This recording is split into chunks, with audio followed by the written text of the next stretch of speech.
All right, what's going on, guys? It is Ryder Cup week. We love this event, one of the great events in golf. It doesn't feel like a golf event, right? It feels like a bigger, like a different sport, right? Like it feels like soccer. It feels like football. There's so many emotions enveloped in this event. So let's get to the betting here. Let's preview what we see with numbers and what advantages you can get, early edges you can get on these first pairings for the morning as we see.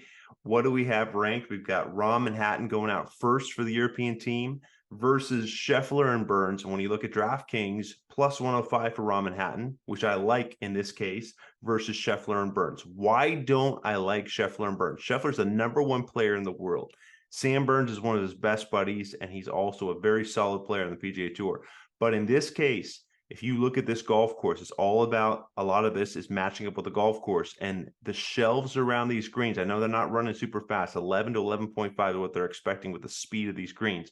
But as Paul McGinley was mentioning this week, former winning captain for the European team, the shelves on this green make it so difficult, typically around these 18 holes, that if you're further away from the hole, it's a lot more break on these putts. It makes them a lot more difficult. So what I'm seeing is, you look at the numbers, here's why I don't like Scheffler and Burns, right? Because when you look at what Burns doesn't do well, which is approach, 122nd on the PGA Tour in approach for the entire year last year, right? So he's well past the middle of the pack, right? Below the middle of the pack. You combine that with what Scotty has to do with his putter, right? He's already been struggling with his putting, 150th in putting, okay? So now he's got longer putts than what he's used to, and these longer putts are going to break a whole lot more. So then all of a sudden, Burns has to go in there. This is alternate shot. Burns have to go in there and have decent sized par putts a lot of times in those cases. So I really don't like, when you look at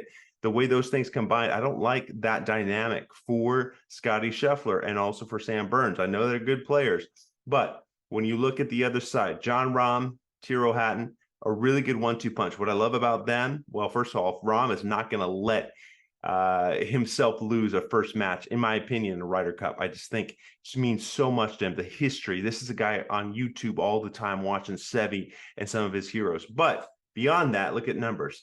Rahm and Hatton are one of the best 1-2 punches out there of any players in terms of how they yin and yang, how they match up. And why I say that? Well, look at approach shots for Rahm, 4th on the PGA Tour this past year. Match that up with 7th in putting for Tyrrell Hatton. So that the way they're going to set each other up is going to be pretty amazing. And also, they make a ton of birdies. It's a birdie golf course, right?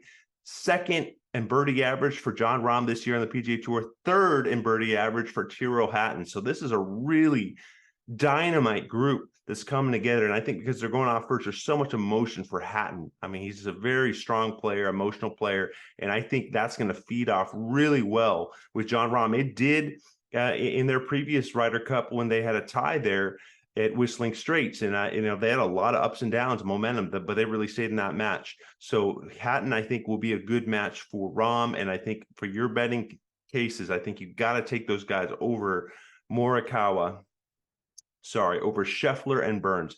Got to go with Rahm and Hatton on this one. Beyond that, we'll get to Morikawa. I'm a little tired. It is late at night as we do these picks.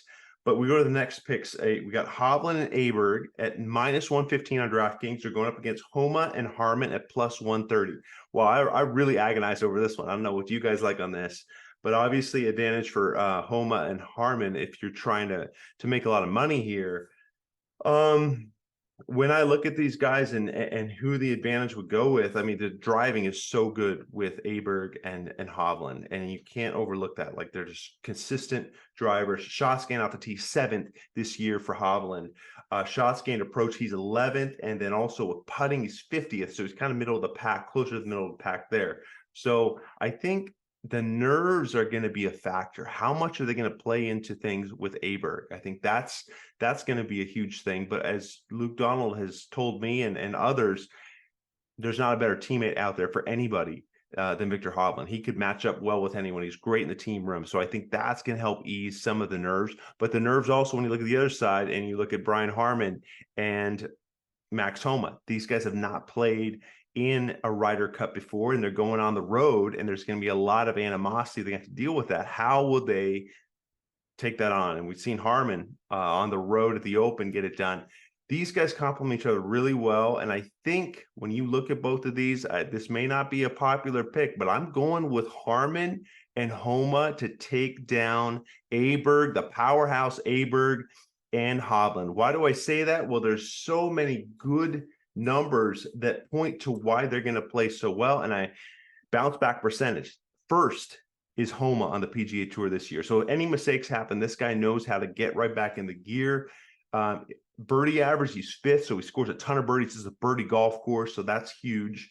He's sixth in shots gained putting, which is massive. I think for this golf course, you've got to make a lot of putts, and match play, you got to do that as well. So this is a player in Homa who's hungry for it. You know, he played so well. The big moment, remember what he did at President's Cup? So he made some huge putts down the stretch for his team there as well. And then Harman on the other side, scrambling, he's first on the PGA Tour. So if you get in trouble on this golf course at all, the best player at getting up and down on the PGA Tour with Harman. There's so many other things too. He's 21st in putting as well. Got another good putter. Basically, two really good putters in Harman and in Max Homa. I think that will be enough to take on the driving power and prowess of the other guys. I think there's going to be pressure on Hovland too when you think about it. Home field, you've got to defend, you've got to play well. It's early in the Ryder Cup. I think there's going to be some internal pressure on his shoulders, knowing he's got to take it on for Aberg. Aberg as well. Like, how will he deal with that pressure? But I'm going to go with, in this case, Homa and Harman. I think they've got the goods numbers wise and also moxie wise to get this done. So go with them at plus 130 in their matchup. Beyond that, Lowry and Straka, negative 115, going up against Fowler and Morikawa at plus 130. This is a really, really good matchup, no matter how you look at it. And I just think there's just so much firepower on the Fowler and Morikawa with plus 130. Good, they're friends, obviously, they get along well. But if you look at the numbers, iron play is so good coming out of Morikawa. Second in shots gained approach on the season. His putting has not quite been there. That's going to be a big test tomorrow. 114th in shots gained putting. That will be a little tricky as to, you know, how will they deal with pressure? How will he deal with the Ryder Cup? Well, here's the other thing. He hasn't ever lost in a Ryder Cup. He's 3-0-1. Of course, he played with DJ in his first Ryder Cup there 2 years ago, Whistling Straits. So I look at Fowler and Morikawa as a really strong group going up in this match, and I think they're the team to beat. They're the stronger team, second in shots gained approach with iron play this year for Morikawa. Just a dominant player, 18th in shots gained off the tee, really good driver of the ball. And I know he's 114th in shots gained putting, but still, you've got a guy like Fowler who's such a good teammate. And also on top of that, you've got Morikawa, who's never lost in the Ryder Cup. He's 3-0-1. So he does have a lot of good experience. I think there's some intangibles. He's got JJ Jakubak, who's a good friend, and his caddy on the bag. And I think there's just a lot of good vibes that'll help Morikawa for this week. A lot of things there. Fowler, shots gained approach, he's seventh as well. So such a good iron player is going to take a little pressure off of some of those putts. He's going to be in the right sections of the greens, more likely than not. This is Morikawa because of the good iron play of Ricky Fowler. So look out for that. Fowler's 46 in shot gained putting, and not one of the better putters, but he's still a serviceable putter. So better than middle of the pack. So we'll see how those guys go. I like those two when you match them up over Lowry and Straka. Lowry's a good emotional player, though. So keep an eye out on what he can do this week. I think he went 1-2 in his first Ryder Cup, but he's ready, as he's told me before, he's ready to go on and actually win it this time. He wants to experience a winning team. So there's a lot of home field advantage. How will that play into a home Ryder Cup for the emotion that will come with Lowry? That'll be a big X factor. But I still go with, in this case, Morikawa and Fowler to win that match. And then the last match, you got to go Rory and Tommy Fleetwood at plus 120. Excuse me, I got that opposite. Rory and Tommy Fleetwood at plus 100 against Xander and Patrick Cantlay, who are at plus 120. You know, really good matchup of players. But in this case, at the anchor match, I'm going with Rory and Tommy. The big talk has always been Rory. He hasn't quite had a legendary record so far in the Ryder Cup. Okay, he hasn't had a consistent teammate that's matched up well. Tommy Fleetwood, to me, is the perfect teammate for Rory. Why? Well, good. They're dads. They got young kids. They get along really well. And on top of that, and that's an important factor, but on top of that, just they complement each other so well. When you look at their numbers, I mean, Rory is so good with his driving, and then you've got good iron play from Fleetwood, and then the putter is actually a lot better than you might think from Rory McIlroy. He is 65th in putting on the PGA Tour this year, so he's a pretty good putter. Shots gained off the tee is where it really goes. Here's the yin and the yang. Second in shots gained off the tee, so great driving from Rory. Approach play for Fleetwood is 28th, and then when you look for Rory as well, he's 8th in approach as well. So they're both really good iron players when you match up. Why I like Rory and Fleetwood as a pairing, they're both really good iron players. They both scramble well.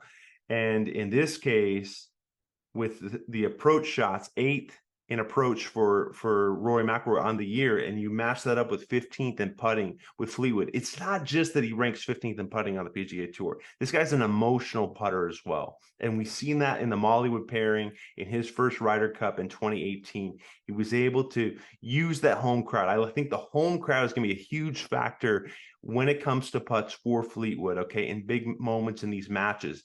And I think his putting, even at 15th, is going to get even better as we play this match and it progresses with this guy, Rory, on as well. So I think they're a really good back and forth, great combination between those two. And I think they're going to beat Xander and Cantlay. Really good numbers for Xander and Cantlay. You can't overlook the fact that Cantlay's first in birdie average on the PGA Tour. Like, just unbelievable stuff. Approach play for Xander. He's going to have his guy in position. He's 3rd on the season. But I think beyond that, I think there's just too much going for the likes of Fleetwood and Rory. There's great combination. We'll see how they do. Hope you guys enjoy the Ryder Cup. Subscribe if you like this content, and we'll catch up soon. It'll be a good one. Ryder Cup as always.